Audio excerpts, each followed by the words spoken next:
Hi everyone, this is Garima and welcome to my channel little garden. आज हम water lily के seeds उगाना सीखेंगे।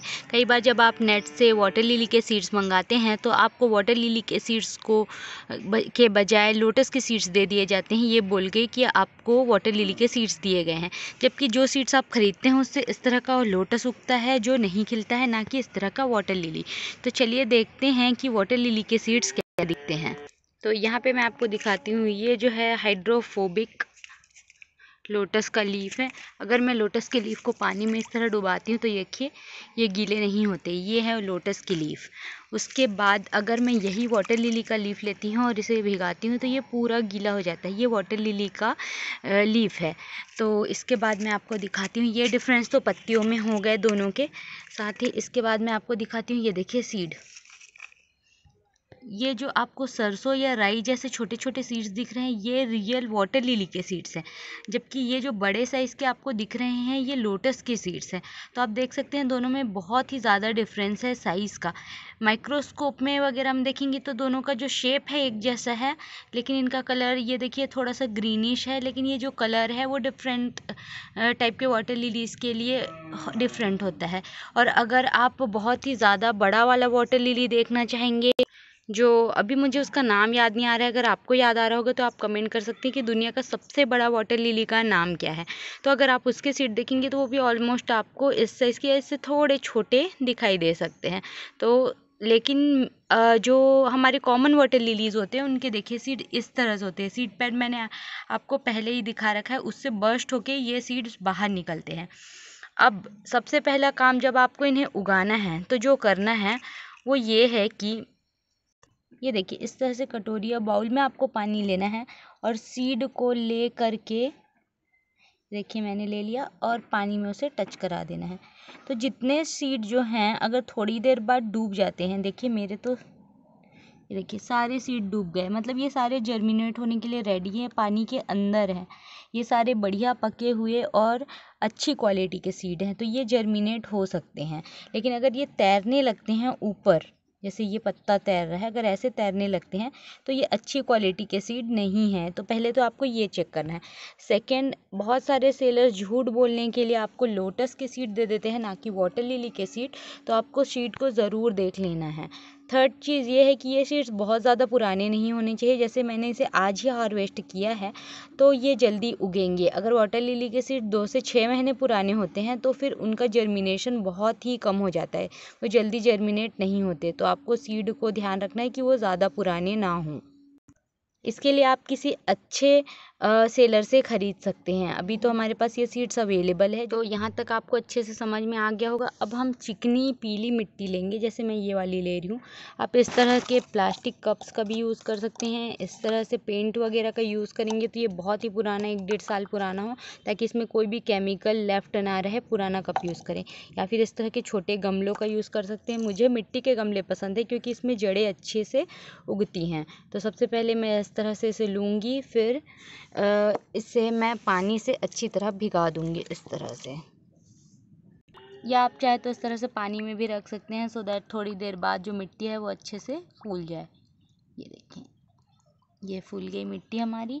अब इसे निकाल लेते हैं, यहाँ रख देते हैं। एक्स्ट्रा मिट्टी को थोड़ा सा दबा देती हूँ सो दैट हमारा जो सीड है वो उससे बाहर ना चले जाए। अब मैं क्या करूँगी, ये देखिए यहाँ पे ये सारे सीड्स हमारे पास है। इन्हें मैं लूँगी और धीरे से इसमें डाल दूँगी। ये देखिए इस तरह से, ये देखिए। और फिर उंगली से अच्छे से इसे मिट्टी के अंदर टैप टैप टैप करके अंदर डाल दूँगी अच्छे से। यहाँ पे और सीड्स हैं, इन्हें भी मैं इसमें डाल देती हूँ, ताकि ज़्यादा सीड में ज़रूरी नहीं है सारे जर्मिनेट हों। तो जितने भी जर्मिनेट होंगे हमें ज़्यादा से ज़्यादा डालना चाहिए। इन्हें जर्मिनेट होने में 2 हफ्ते से लेके 4 हफ्तों का समय भी लग सकता है। सीड की क्वालिटी और वेदर पे ये डिपेंड करता है, तो आपको बहुत ही ज़्यादा पेशेंस इनके लिए रखना होता है। इस तरह से छोटे गमलों में ही उगाएं। डायरेक्ट पॉटिंग इसको ना करें, क्योंकि फिर इनको धूप नहीं मिलती है तो ये अच्छे से उगते नहीं हैं। तो नेक्स्ट स्टेप में मैं ये कप लूँगी और इसे रख दूँगी पानी में। मैं इसे ज़्यादा नहीं गड़ाऊँगी। अब देख सकते हैं ये पानी के थोड़े ही नीचे है, सो दैट अगर इसमें छोटी छोटी भी पत्तियाँ आती हैं तो उसे तुरंत धूप मिले। अभी हम वेट करेंगे पूरे 1 से लेके 4 हफ्तों तक, कि देखते हैं इसमें पत्तियाँ आने में कितना टाइम लगता है। तो यहाँ पे आप ऑलमोस्ट 5 हफ्तों बाद देख पा रहे होंगे कि इनमें छोटी छोटी सी पत्तियाँ आ गई हैं। मैं इसे बाहर निकाल के आपको दिखाती हूँ। ये देखिए, इनमें बहुत ही छोटी छोटी सी पत्तियाँ आ गई हैं। खींचने के कारण ये बेचारे कैसे हो गए हैं। पहले तो 1-2 पत्तियाँ आई थी, तीसरे चौथे हफ्ते में मैंने ध्यान नहीं दिया तो ये थोड़े बड़े हो गए हैं, लेकिन ज़्यादा बड़े नहीं हुए हैं। तो इनको अभी रख देते हैं पानी में और वेट करते हैं कुछ और हफ्तों तक। ये देखिए, ऑलमोस्ट 8 हफ्ते लग चुके हैं, जिसमें इसमें छोटे छोटे से पैड्स बन गए हैं। और अगर आप देख पा रहे हैं तो इसमें अपने मदर प्लांट की तरह धारियाँ भी आई हैं। पिंक कलर के इसमें फ्लावर्स आएंगे, लेकिन ऐसा होने में लगभग 1 से 1.5 साल का वक्त लगेगा। तब तक हमें इस छोटे से लिली पैड को एक बढ़िया जगह पे ट्रांसप्लांट कर देना चाहिए, क्योंकि ये अभी बहुत ही छोटा है। तो अगर मैं इसी कप में इसे रखूँगी तो क्या होगा कि ये अच्छे से नहीं बढ़ पाएगा। तो हम इसे किसी दूसरी जगह पे मिट्टी पे इस तरह से ट्रांसप्लांट कर देंगे जहाँ पे इसके पत्तों को अच्छे से धूप मिले और इसे ज़्यादा से ज़्यादा न्यूट्रिएंट्स मिल सकें, जो कि इस छोटे से कप में पॉसिबल नहीं है। इसमें 2-3 और पौधे हैं, उसे भी मैं इस तरह से डायरेक्ट पॉटिंग पे लगा देती हूँ। अगर आप शुरू में ही इस तरह से डायरेक्ट पॉटिंग में लगा देंगे तो वहाँ स्नेल्स हो सकते हैं, कीड़े मकोड़े हो सकते हैं और कई तरह के छोटे जीव होते हैं जो पत्तियों को खा लेते हैं। ऐसे में फिर आपका लिली जो है वो बढ़ नहीं पाता। इसलिए बेस्ट है आप इस तरह के छोटे कप में उसे उगाएं, फिर उसे ट्रांसप्लांट करें। धीरे धीरे जब वो बढ़ने लगेगा, ये देखिए पहले से मेरे पास कुछ बढ़े हुए वाले हैं यहाँ पे इस वाले गमले में, ये अपने आप ही उगे हुए थे। तो ये जब ऐसे बढ़ने लगेंगे तो फिर ये अपने मदर प्लांट की तरह एक दिन बड़े हो जाएंगे और इस साइज़ में आप इन्हें डिफरेंट डिफरेंट टब्स में भी ट्रांसप्लांट कर सकते हैं। फिर वो उनमें एक समय के बाद फ्लावर आएगा। ठंड के मौसम में इनकी ग्रोथ काफ़ी स्लो हो जाती है, तो ऐसे में ऑलमोस्ट आपका मार्च के बाद इनमें फ्लावरिंग होना स्टार्ट होगा।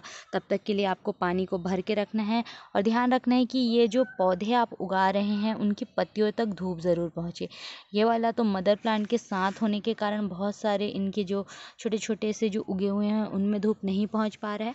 तो ऐसे स्थिति में आप इन सारे को लेकर किसी दूसरे पॉट में ट्रांसप्लांट कर सकते हैं, सो दैट वो अच्छे से ग्रो कर सके। तो आई होप आपको ये वीडियो अच्छी लगी हो, और लगी हो तो लाइक ज़रूर करें और कमेंट कर दें जो भी मैंने पूछा है, क्या पूछा है, ये तो वीडियो के बीच में आपने देख ही लिया है। मिलते हैं नेक्स्ट वीडियो में, बाय।